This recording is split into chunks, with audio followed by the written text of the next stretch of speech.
Por si las moscas, vamos a hablar de una estupenda exhibición que se encuentra en el Museo del Palacio de Bellas Artes. Se trata de Arte de los Pueblos de México, Disrupciones Indígenas. Para hablar de este tema me acompaña Lucía San Román, que ella es cocuradora de esta exposición. Lucía, muchísimas gracias por tomarnos esta videollamada. Muchas gracias por la invitación. Lucía, una de las cosas que más me interesa de esta exposición y de el discurso detrás de ella es esta idea de que nos permite ver que hay una independencia estética de este arte de los pueblos de México. Está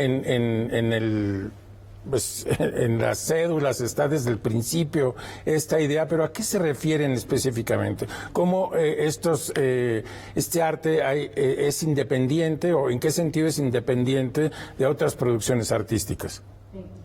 Bueno, para empezar debo de decir que la exposición originalmente fue un diálogo entre el Palacio de Bellas Artes, el Museo del Palacio de Bellas Artes y Juan Coronel, y a eso se le agregó la voz de Octavio Murillo como co-curador, y finalmente entré yo hace unos 8 meses a trabajar la parte de contemporáneo. Entonces, esta es una exposición que tiene bastantes mutaciones en el transcurso de su vida curatorial y organizativa, y en la que al final de 3 años de trabajo, de muchas discusiones y también de un cambio político-cultural en México, donde se empieza a partir de los festejos de 500 años de la caída de Tenochtitlán, etcétera, el año pasado, se empieza a repensar la relación con la producción cultural indígena entendida ampliamente.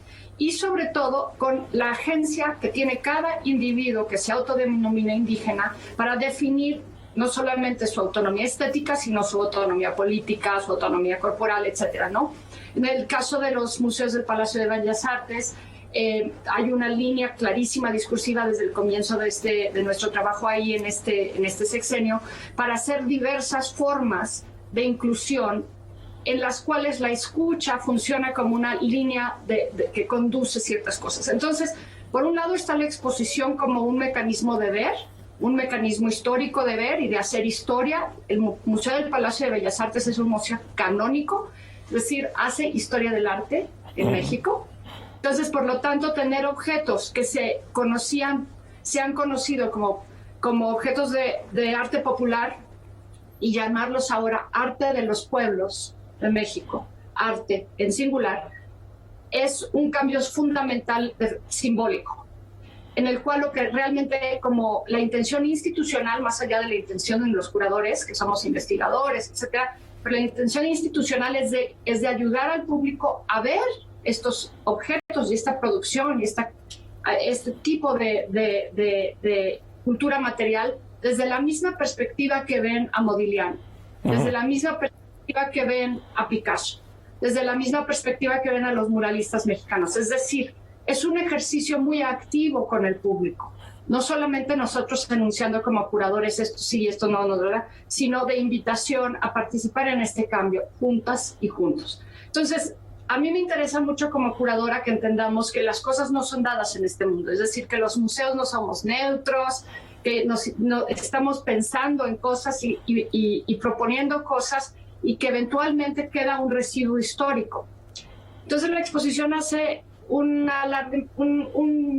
parte de la exposición es narrar cómo es que este tipo de objetos conocidos como en esta exposición como arte de los pueblos o bien arte popular, cambian a través de la historia. Entonces son 6 ejes temáticos, 6 partes de la exposición, 6 temas, empezando con el trabajo del doctor Atl al principio del siglo pasado y terminando con arte contemporáneo, creatividad contemporánea.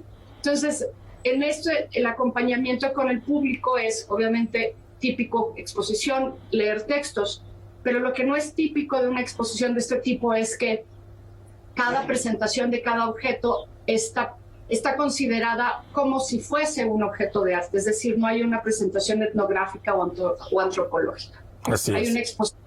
Entonces esto hace que la experiencia de la exposición te deje como, te meta o te deje una sensación estética, por así decirlo. Ahora, todo esto no es cuestionable. Es cuestionable, claro, todo es cuestionable, pero digamos que para nosotros ha sido muy importante el hacer no solamente lo que se nos ocurre como curadores, sino lo que las y los creadores contemporáneos, tanto tradicionales como del arte contemporáneo, que es a lo que yo me dedico, nos dicen que debemos de hacer en relación a sus prácticas.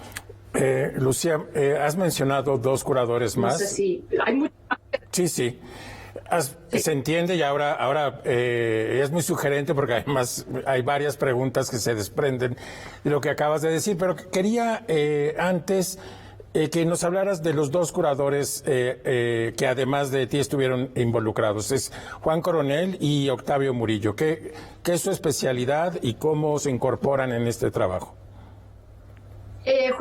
Juan Rafael Coronel Rivera es poeta, fotógrafo, narrador, crítico, historiador del arte, sí, editor, etcétera. Él ha curado varias exposiciones en México, pero me gusta mucho que en realidad Juan tiene, desde un principio él establece su metodología híbrida y mixta. Es decir, algunos de nosotros somos historiadores del arte, entrenados como historiadores del arte. Otros, como en el caso de Octavio Murillo, es especialista en arte de los pueblos indígenas.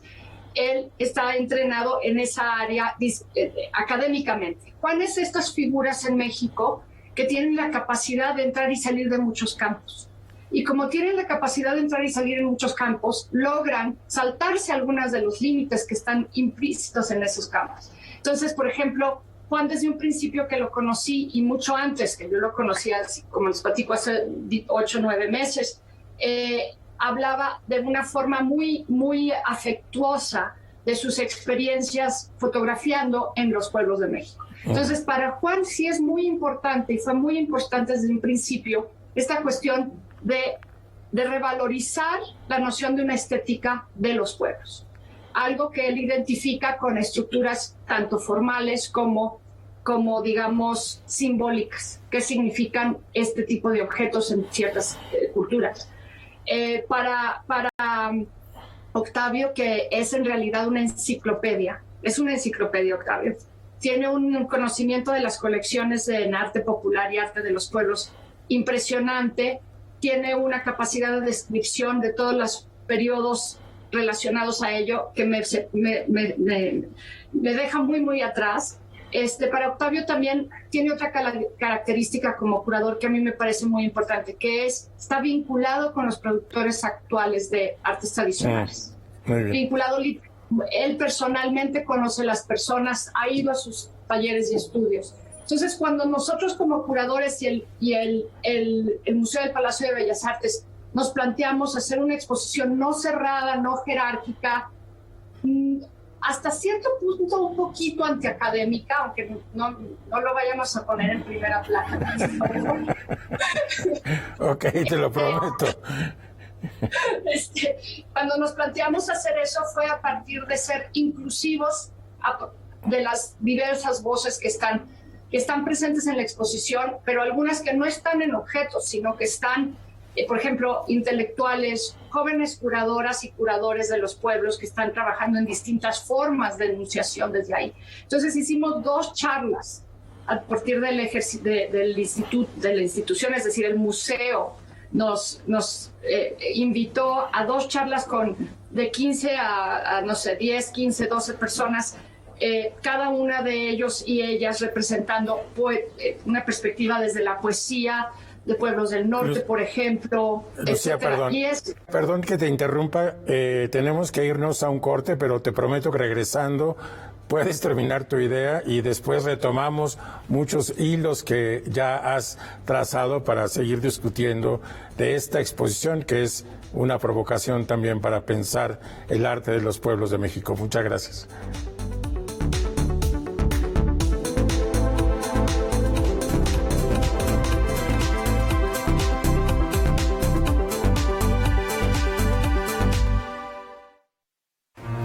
En Chamuco TV vamos a tener un programa versallesco.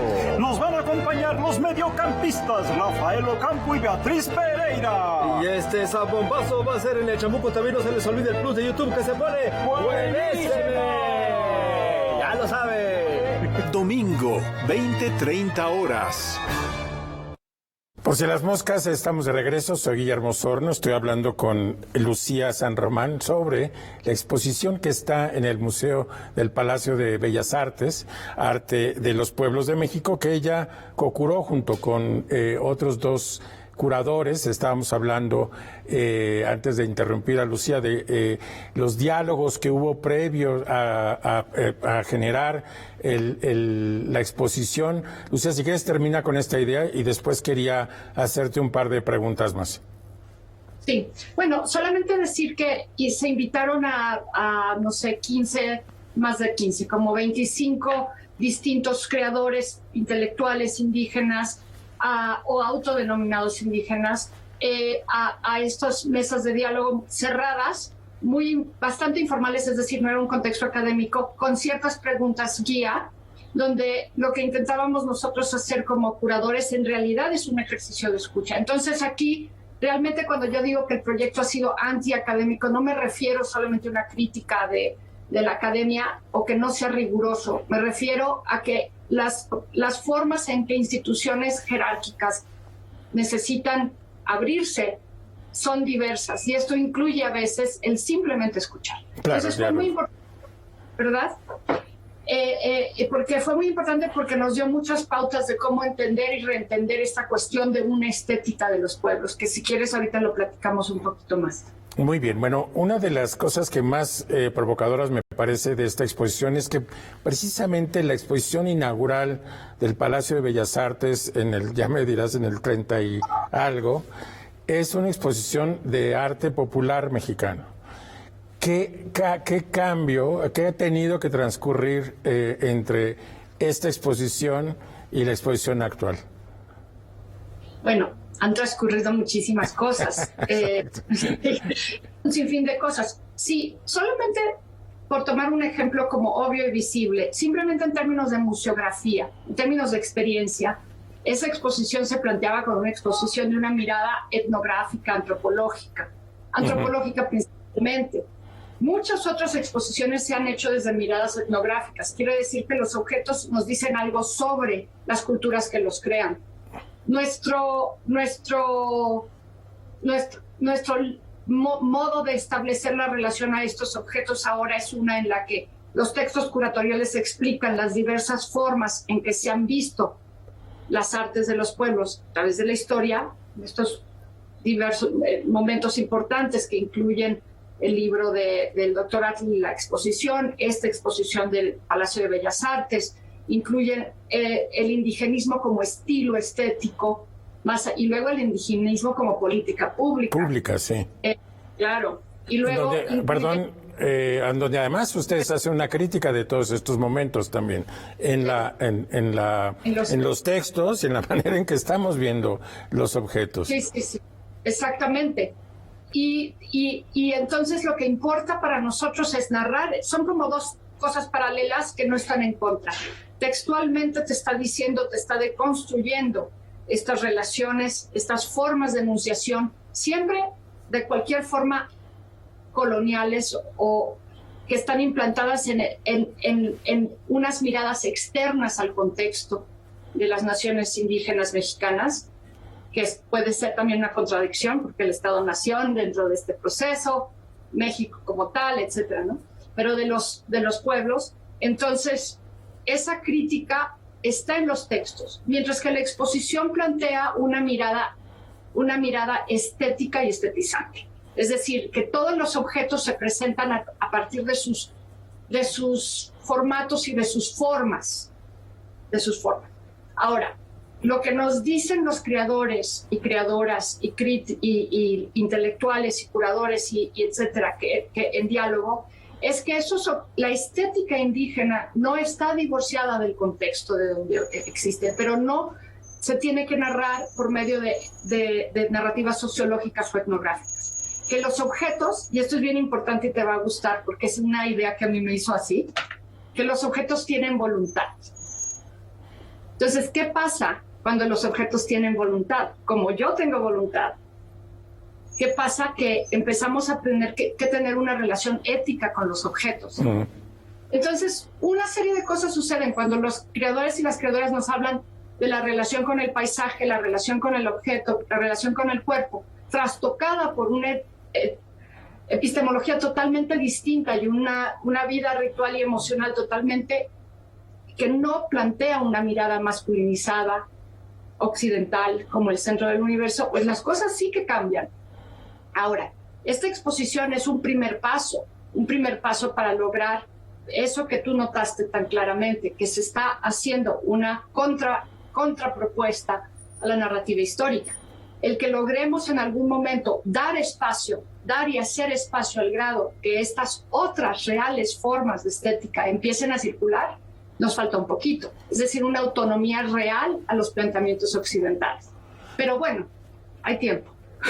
Lucía, a lo mejor ya para estos momentos es difícil para el público pensar qué es lo que está expuesto. ¿Qué es lo que expone estas colecciones que dices, de las que Octavio tenía la vista puesta, toda la información? ¿Qué es lo que recopila la exposición y qué es lo que la gente ve? Okay. La gente ve, como les platicaba, 6 secciones en las que, por ejemplo, encuentras algunos de los objetos que están en el libro del Dr. Atl, que son cerámicas, particularmente negra. Entonces tiene este tipo de objetos, también tiene huipiles de un nivel increíble, impresionante. También tiene muchos objetos rituales de los pueblos del norte, y tiene a 19 artistas contemporáneos, que fue mi tarea particular, a la vez que aproximadamente otros 19 creadores contemporáneos que están en relación a las tradiciones. Muy bien. Se representan 50 acervos, entre ellos, claro, el Museo Nacional de Antropología, el Banamex, Fomento Cultural Sitio Banamex, el Museo Textil de Oaxaca y demás, con obra extraordinaria. Entonces, hay mucho que ver. No es una exposición abstracta, es una exposición muy encarnada, es una exposición donde los objetos te hablan y te dicen cosas. Y yo diría, muchos. Muy emocionante. O sea, hay momentos en la exposición en donde uno se sobrecoge, digamos, frente a ciertos objetos, la belleza, la capacidad de volver a ver, por ejemplo, un cuadro huichol, digamos, hecho con estambre, pero visto como si fuera un cuadro contemporáneo, la verdad, porque algunos tienen una calidad increíblemente actual. Pues es muy emocionante verla de esa manera. Pues tenemos que ir a un corte y regresamos contigo. Gracias.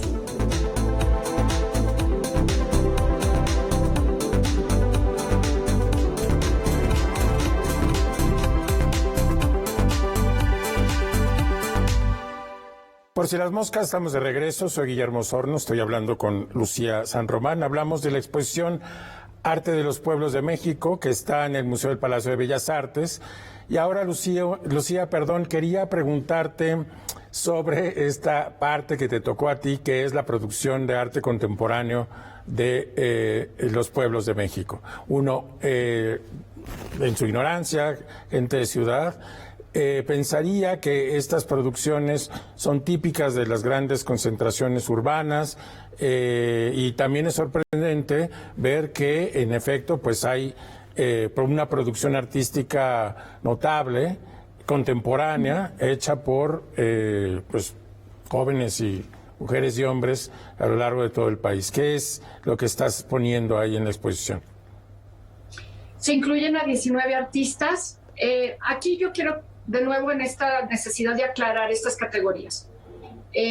Cuando hablamos de arte contemporáneo, hablamos de una forma de hacer lo que otras personas hacen de forma desde lo tradicional, que también es contemporáneo, por ejemplo. O por ejemplo, la diferencia entre un tejido que está articulado desde la tradición y un tejido que está en el arte contemporáneo es que tal vez las y los artistas quieren estar en diálogo con ese discurso histórico, con un mercado en particular, con escuelas en particular, con colegas en particular. Es un cambio. En estos artistas, mujeres y hombres, tienen unas particularidades. En primer lugar, como tú dices, están en todo el país, no están caracterizados por una cuestión urbana necesariamente. Hay artistas en Chiapas, en Oaxaca, en el norte de México, etcétera, que utilizan su trabajo para decir cosas muy subjetivas, personales, individuales, pero a la vez también grupales, como artistas que trabajan en Michoacán, por ejemplo, colectivas. Entonces, es una decisión de cómo quieres presentar tu trabajo. Quieres decir, como Noé Martínez, que su trabajo circula tanto en el arte contemporáneo internacional, nacional, como entre diálogos comunitarios y colectivos. A mí lo que me gusta mucho de trabajar en esta área, no soy una experta, porque mi experticia es en arte participativo y social, en arte colectivo. Lo que traigo a la mesa es la posibilidad de nuevo de que existan cruces que no se darían de otra forma. Entonces, uno de estos cruces es que cada una de los artistas y las artistas presentadas en esta exposición representan un reto a nuestra narrativa como curadores, disrumpen nuestra narrativa como curadores. Entonces, por ejemplo, la exposición comienza con una pieza en papel de Salvador Charicata que dice, no nacimos hoy, no nacimos ayer, vamos antes, que es un texto del Tata.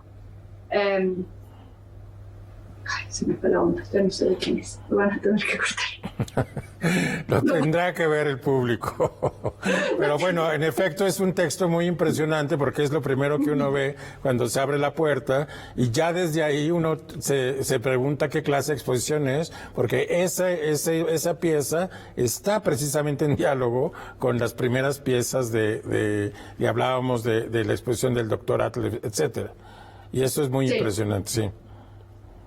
Este es un artista muy joven de Michoacán, quien utiliza estructuras, digamos, conceptuales para retar estas miradas muy racializadas hacia las nociones de quién es y quién no es indígena. Y él también cierra la exposición con otra pieza en la que utiliza como los logos indio, originario y demás, como si fuera el gobierno. Aquí quiero decir que de ninguna forma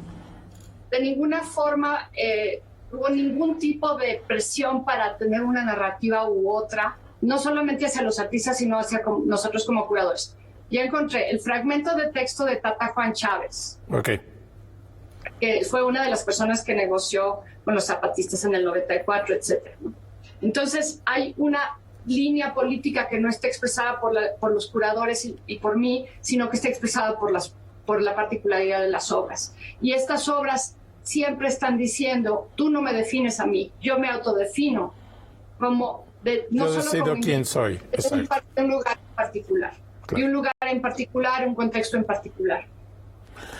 Otra cosa que es interesante de la exposición, a lo mejor no he ido ya a exposiciones por la pandemia, pero me llamó la atención verlo, es la cantidad de instrumentos de comunicación, de playlist, de códigos QR y otras cosas que suceden en la exposición. Estos dulces, digamos, por llamarles de alguna manera, extras, creo que complementan de manera muy interesante la experiencia. ¿Qué fue lo que pusieron ahí? ¿Qué pensaron con toda esta, digamos, actividad paralela, mundo paralelo de cosas? Bueno, para empezar, la pandemia hizo, aparte de que no pudimos ir a museos por un largo tiempo, también los museos tuvimos que girarnos hacia contenido en línea y en redes. Entonces, esto va a ser algo que continúa, porque en realidad es otra exposición, otro programa, etcétera, que hace que nuestro alcance sea mucho mayor. En el caso de esta exposición hay una serie de charlas y diálogos que se dan con el fomento de las artesanías, el Fondo Nacional para el Fomento de las Artesanías, el FONAR, la Secretaría de Pueblos y Barrios Originarios y Comunidades de la Ciudad de México.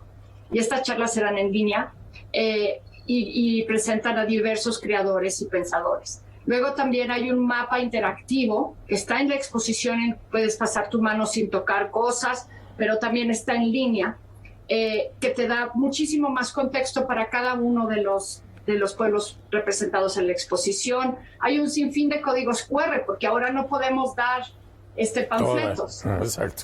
Todo el tipo de códigos QR, te puedes llevar todos los textos a tu casa.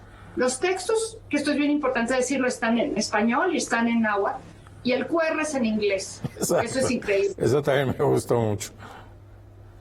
Y también hay lengua de señas mexicanas, hay un micrositio con muchísima información. Entonces, la verdad es que en esta necesidad de ser más inclusivos, de salirnos un poco de los parámetros del museo como un espacio físico, el trabajo que ha sido oneroso y difícil y complicado, porque tuvimos que hacer un montón de cosas sin tener las herramientas o el saber cómo hacerlas muy rápido, porque somos museos del Estado, somos museos públicos, le pertenecemos a la nación, no podemos no tener, no todo podemos eso, no ser claro. Entonces, esto se hizo de esta forma. Para esta exposición creo que ya las herramientas estaban bastante claras, y entonces puedes entrar a la página del Museo del Palacio de Bellas Artes y acceder a un montón de cosas. Puedes también hacerte amiga o amigo de Facebook o en Instagram del Museo del Palacio de Bellas Artes y tener toda la información. Pues muy bien. Bueno, pues ahí está, Lucía, perdón, se nos ha terminado el tiempo. Solamente me gustaría preguntarte, ¿hasta cuándo está la exposición? Hasta abril 17. Bueno, pues entonces apúrense, todavía hay un poco de tiempo, pero ya pueden ir al Museo del Palacio de Bellas Artes para ver la exposición Arte de los Pueblos de México, Disrupciones Indígenas. Lucía, muchísimas gracias. Gracias a ti. Y a nuestra audiencia decirle que nos vemos aquí el próximo sábado a las 7:30, por si las moscas.